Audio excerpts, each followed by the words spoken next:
Hello friends और मेरे सारे स्टूडेंट्स, आज आप लोग के लिए मैं एक और इम्पोर्टेंट क्वेश्चन बोर्ड एग्जाम से रिलेटेड लेकर आया हूँ। इसका हम लोग सोल्यूशन देखते हैं कैसे करेंगे। यहाँ पर दिया हुआ है समलंब चतुर्भुज की समांतर भुजाएं 9.7 सेंटीमीटर और 6.3 सेंटीमीटर है तथा उनके बीच की दूरी 6.5 सेंटीमीटर है। तो इसका क्षेत्रफल ज्ञात करना है हमें। ठीक है, तो सबसे पहले हम लोग जानेंगे समलंब चतुर्भुज किसे कहते हैं। समलंब चतुर्भुज ऐसा चतुर्भुज का वो प्रकार जिसमें दो भुजाएं समांतर हो और दो भुजाएं असमांतर हो। जैसे ये चतुर्भुज है, ठीक है, ए बी सी डी। ये मान लेते इस भुजा की लंबाई है L1 और इसकी L2। यहाँ पर L1 समानांतर है L2 के, ठीक है। तो अगर ऐसा है चतुर्भुज जिसकी दो भुजाएं समांतर हैं तो और दो भुजाएं असमानांतर हैं, यहाँ पर ये जो दो भुजाएं हैं समांतर नहीं है, ये एक से दो भुजाएं समानांतर हैं, तो ऐसे चतुर्भुज को हम लोग समलंब चतुर्भुज कहते हैं। और दोनों समांतर भुजाओं के बीच जो दूरी होती है, ठीक है, ये जो दूरी है ये इसकी ऊंचाई होती है, ठीक है। तो यहाँ पर दिया हुआ है कि दो भुजाएं समांतर भुजाएं दिया हुआ है, ठीक है, उसका क्षेत्रफल ज्ञात करना है। तो समलंब चतुर्भुज का क्षेत्रफल का फॉर्मूला क्या होता है? समलंब चतुर्भुज का क्षेत्रफल का फॉर्मूला क्या होता है? 1/2 गुने समांतर भुजाओं का योग। समांतर भुजा जो है मेरा L1 और L2 दोनों समांतर भुजा है, दोनों का योग इनटू दोनों के बीच की दूरी। ये जो दूरी है दिया हुआ इसको हम लोग h मान लिए हैं, ये दूरी, यही क्षेत्रफल का फॉर्मूला होता है। अब यहाँ पर हमारे पास क्वेश्चन में दिया हुआ है दो समांतर भुजाएं क्या है, 9.7 सेंटीमीटर 6.3 सेंटीमीटर। L1 का मान यहाँ पर दिया हुआ है 9.7 सेंटीमीटर और L2 का मान दिया हुआ है 6.3 सेंटीमीटर, यहाँ रख देंगे। और h का मान, ये जो दूरी है h का मान दे दिया है कितना, 6.5 सेंटीमीटर, ठीक है। इस फॉर्मूला में बैठा देंगे और सॉल्व कर लेंगे हम लोग आसानी से।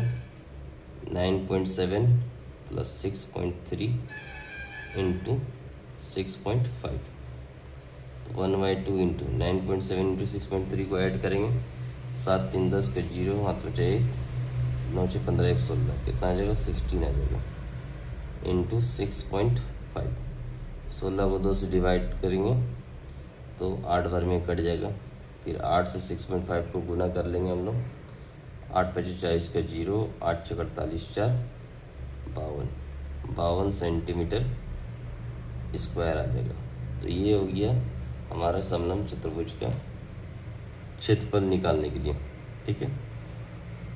समलंब चतुर्भुज का क्षेत्रफल का फॉर्मूला याद रखेंगे कि 1/2 गुने समांतर भुजाओं का योग प्लस इंटू ऊंचाई होता है, ठीक है, इंटू ऊंचाई होता है, ठीक है।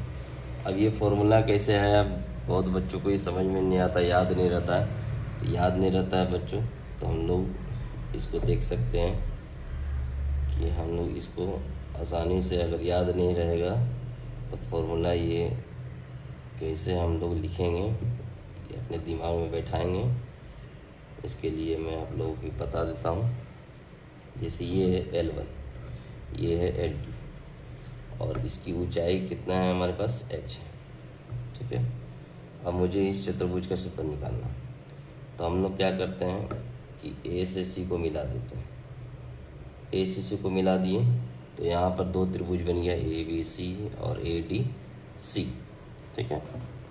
और ये जो लाइन है ABCD है, इसका नाम यहाँ रख देते हैं हम कि ये पॉइंट E है, ठीक है। और एक हम लोग लंब खींच लेते हैं, C से AD पर एक लंब खींच लेते हैं यहाँ पर, ठीक है, ये लंब खींच लिए, ठीक है, इसका नाम रख दिए F।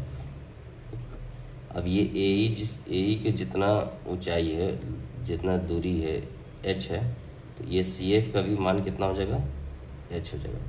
यानी कि सी से ये जो लंब ए डी पर गया है उसका भी दूरी कितना हो जाएगा, एच हो जाएगा। ठीक है, अब अगर हम लोग बात करें ए बी सी डी चतुर्भुज का क्षेत्रफल का, तो हम लोग देख सकते हैं कि area A B C D equal to क्या हो जाएगा, एरिया ए बी सी होगा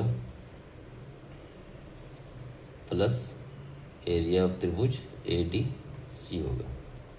ठीक है, तो अगर ए बी सी त्रिभुज का क्षेत्रफल का हम लोग बात करें तो फॉर्मूला क्या होता है, 1/2 गुने आधार गुने ऊंचाई होता है फॉर्मूला। तो हम लोग 1/2 गुने आधार क्या हो जाएगा, ए बी सी L2 और ऊंचाई क्या हो जाएगा, h हो जाएगा।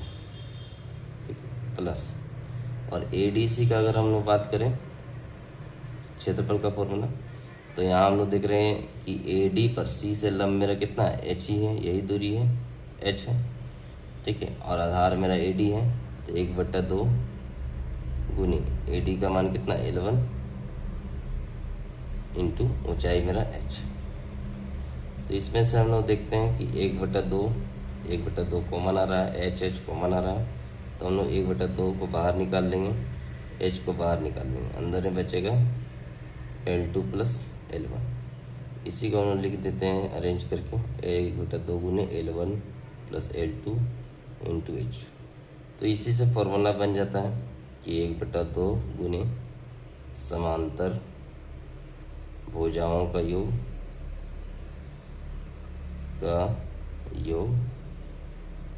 गुने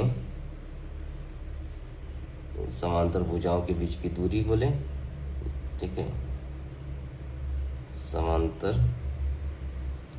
भुजाओं के बीच दूरी,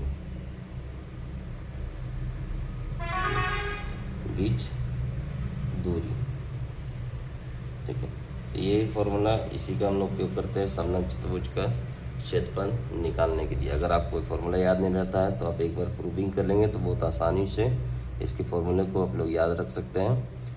और मैं सभी स्टूडेंट्स को बोलूँगा कि इस वीडियो को ज़रूर देखें, ज़्यादा से ज़्यादा शेयर करें, ताकि आप लोगों को एग्ज़ाम में किसी तरह का कोई प्रॉब्लम नहीं हो। बोर्ड एग्ज़ाम में बहुत इंपॉर्टेंट क्वेश्चंस है और इसका कंसेप्ट भी मैंने बहुत अच्छे से क्लियर कर दिया है। ठीक है, लाइक करें, कमेंट करें वीडियो को ज़रूर। Thank you so much.